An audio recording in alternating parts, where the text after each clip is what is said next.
आप देख रहे हैं सिटी इंडिया न्यूज़ चैनल, हक की आवाज़। अस्सलाम वालेकुम नाज़रीन, सिटी इंडिया टीवी में मैं हूं नौशीन। नाज़रीन, आरएसएस चीफ मोहन भागवत के हिंदू देशभक्त होते हैं वाले बयान के बाद सियासी बयानबाजियों का बाजार फिर एक बार गर्म हो गया है। मुल्क में सियासी लीडरों के बयान और सुर्खियां बन रही है। मोहन भागवत के बयान पर असदुद्दीन ओवैसी ने करारा जवाब दिया और कहा कि भागवत देशभक्ति का सर्टिफिकेट बांटना बंद करे। इन्होंने 2002 गुजरात फसादात के साथ कई मिसालें हिंदू देशभक्त बयान पर दी है। अवैसी के बयान के बाद अब समाजवादी पार्टी के लीडर और रुकन असेंबली अबू आसिम आज़मी ने भी मोहन भागवत को आड़े हाथों लिया है और खूब खरी खरी सुनाई है। अबू आसिम आज़मी ने मोहन भागवत से कहा कि वो मुल्क को तकसीम करने की कोशिश ना करें। इन्होंने सख्त अल्फाज में तनकीद करते हुए कहा कि हिंदू देशभक्त होते हैं, उनके खून में देशभक्ति होती है। इस तरह के बयान देकर मोहन भागवत आप मुल्क को तकसीम करने की कोशिश कर रहे हैं।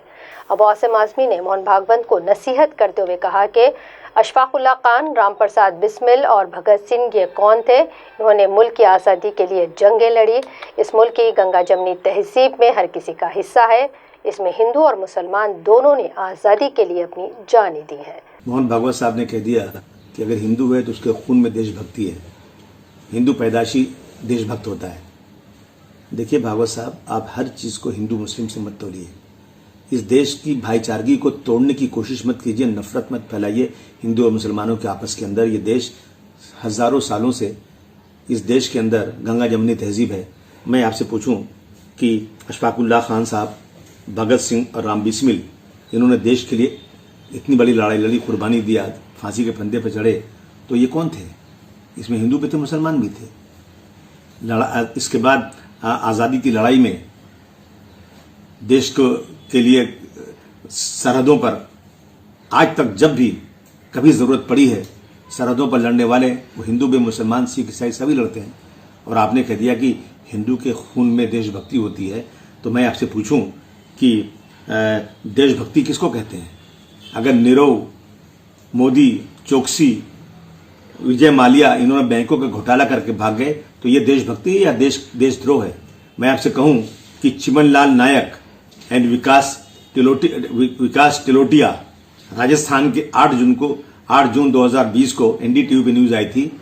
उसके बाद यह है रोशन देव, राजस्थान के निशांत अग्रवाल, नागपुर के माधुरी गुप्ता, इंडियन हाई कमीशन में जो काम करती थी पाकिस्तान में, और उसके बाद राजपूत केरला के ध्रुव सक्सेना जो बीजेपी के आईटी सेल में काम करते थे, मदन लाल राजस्थान के, ये सारे लोग कौन से हैं?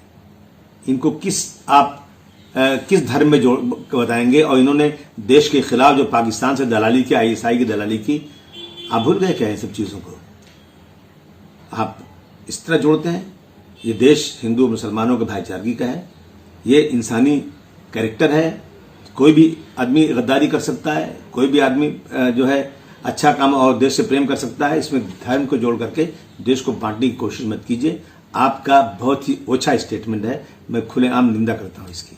आज़ादी की लड़ाई में आज तक सरहदों पर लड़ने वाले और अपने वतन पर कुर्बान होने वाले मुहिब्बे वतन हिंदू और मुसलमान दोनों ही हैं। अबू आसिम आज़मी ने कहा कि नीरव मोदी, विजय माल्या बैंक का घोटाला कर फरार हो गए, क्या ये देशभक्त है? अगर हिंदू के खून में देशभक्ति है तो क्या यही देशभक्ति चमनलाल नायर और विकास टिलोटिया, रोशन देव, राजस्थान के निशांत अग्रवाल, नागपुर के माधुरी गुप्ता, इंडिया हाई कमीशन में मुलाजिम ध्रुव सक्सेना, मदन लाल, ये राजस्थान के साकिनान, ये कौन है? इन्होंने मुल्क से गद्दारी की है, ये लोग कौन है? ये इंसानी फितरत है कि कोई भी गद्दारी वतन से कर सकता है। ये कहना कि हिंदू देशभक्त होता है और इसके खून में मुहिब्बे वतन और देशभक्ति है, तो ये लोग इसको गलत साबित करते हैं। इस किस्म की फ़िरका परस्ती से मुल्क को तकसीम करने की कोशिश ना की जाए, इसकी मैं हर सतह पर मुखालिफत करता हूँ, क्योंकि आज मुल्क में कौमी यकजहती की ज़रूरत है। लेकिन भागवत जी, आपने बहुत ही ऊँची हरकत कर घिनौना बयान दिया है।